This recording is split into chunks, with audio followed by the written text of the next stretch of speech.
Welcome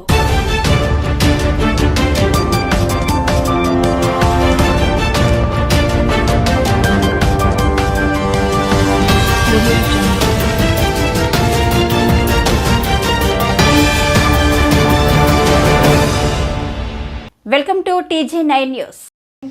రాబోయే కాలంలో మీ vote అనే ఆయుధంతో మీరు దాన్ని ఎదుర్కోవాలని ప్రత్యేకించి ఇక్కడ అందరినీ మిమ్మల్ని మనస్ఫూర్తిగా ఏ బీసీలకైతే వారిని ఆదుకోవాలని ఒకే ఒక కాంక్షతో మన చంద్రబాబు నాయుడు గారు మేనిఫెస్టో రాజమండ్రిలో ప్రవేశపెట్టినప్పుడు వారిని ఆదుకోవాలి అనే ఉద్దేశంతో చట్టం అన్నది తీసుకురావడం ప్రవేశపెట్టడం జరిగింది.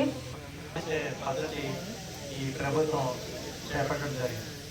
మనం కేంద్ర ప్రభుత్వంలో చూస్తే కనుక మన ప్రధానమంత్రి ఒక బీసీ, అలాగే కేంద్ర కేబినెట్ లో 27 మంది బీసీలు ఉన్నారు.